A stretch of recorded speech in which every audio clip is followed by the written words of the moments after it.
साथियों नमस्कार, आप सभी का बहुत बहुत स्वागत है मेरे YouTube चैनल ज्वाइन विद रोजगारशाला में। साथियों आपको पता है मैं आपके लिए उत्तर प्रदेश स्पेशल के लिए जिले वाइज चर्चा कर रहा हूं और आज चर्चा करूंगा साथियों मैं अपने नए जिले की, जिसका नाम रहेगा बिजनौर। बिजनौर जिले की चर्चा करूंगा। बिजनौर से जितने भी आपकी परीक्षा के लिए महत्वपूर्ण फैक्ट बन सकते हैं उन सभी की चर्चा की जाएगी।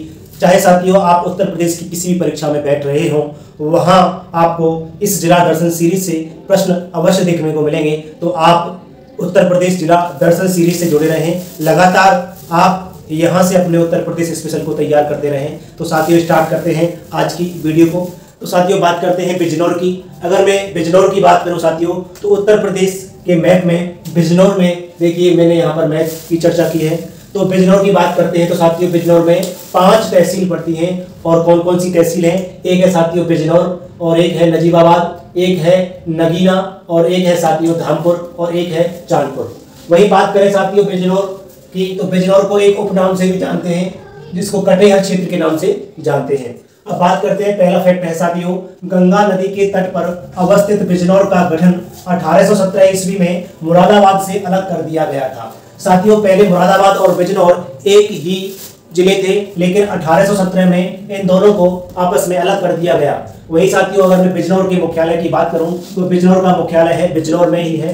वही साथियों एक जिला एक उत्पाद ओडीओपी के लिए इसको काष्ठ शिल्प के लिए जाना जाता है, यानी कि लकड़ी के सामान बनाने के लिए इसको जाना जाता है। वहीं अगर बात करें अगले पॉइंट की, तो पौराणिक मान्यताओं के अनुसार यह कौरवों तथा पांडवों और राजा दुष्यंत की कर्मस्थली रहा है। साथियों ये कर्मस्थली रहा है, राजा कौरवों की, पांडवों की और राजा दुष्यंत की क्या कर्मस्थली रहा है। वही बात करें साथियों दर्शनीय स्थल की, तो यहाँ पर साथियों विदुर कुटी आश्रम है, वही भंडावर का महल है, और पारसनाथ का किला है, ताजपुर का चर्च है, नजीबाबाद सुल्तान किला है, विदुर कुटी मंदिर है। साथियों ये सभी क्या है? दर्शनीय स्थल हैं, यानी कि विदुर कुटी आश्रम, भंडावर का महल, पारसनाथ का किला, ताजपुर का चर्च, नजीबाबाद सुल्तान किला, विदुर कुटी मंदिर। साथियों वही करते हैं अगले फैक्ट की बात। ये बहुत ही महत्वपूर्ण है, कई बार परीक्षाओं में पूछा गया है, यानी कि गंगा नदी का उत्तर प्रदेश में पहली बार प्रवेश बिजनौर जनपद से होता है।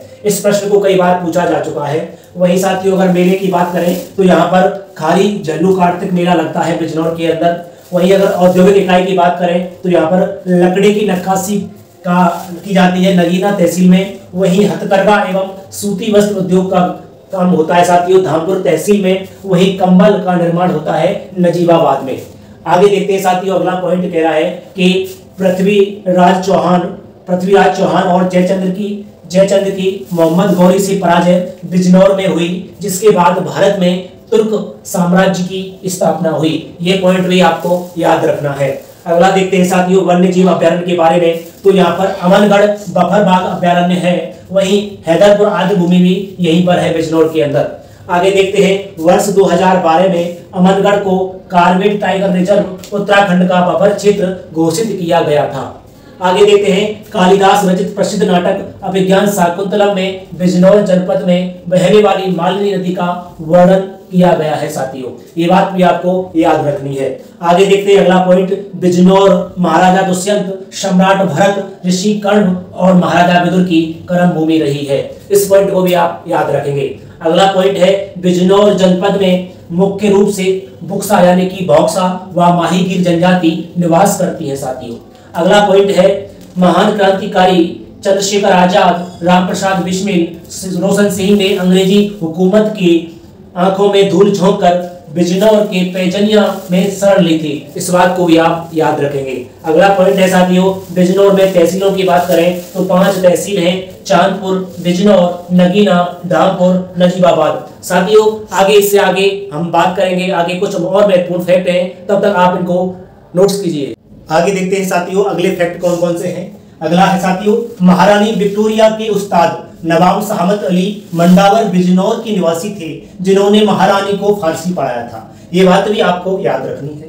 अगला देखते हैं रामगंगा नदी घाटी परियोजना की बात करते हैं। साथियों ये बिजनौर के तहसील धामपुर में है और रामगंगा नदी पर इसको बनाया गया है। अगला देखते हैं, रामगंगा कांठी बांध परियोजना की बात करें तो ये बिजनौर जिले में है और रामगंगा नदी पर इसको बनाया गया है। आगे देखते हैं अगला फैक्ट, बिजनौर को स्वामी श्रद्धानंद, महान वैज्ञानिक डॉक्टर आत्माराम, भारत के प्रथम इंजीनियर राजा ज्वाला प्रसाद आदि महान विभूतियों की जन्मभूमि होने का सौभाग्य प्राप्त हुआ है। साथियों बिजनौर जिले से जितनी भी महत्वपूर्ण जानकारियां थी वो मैंने आपके लिए कराई।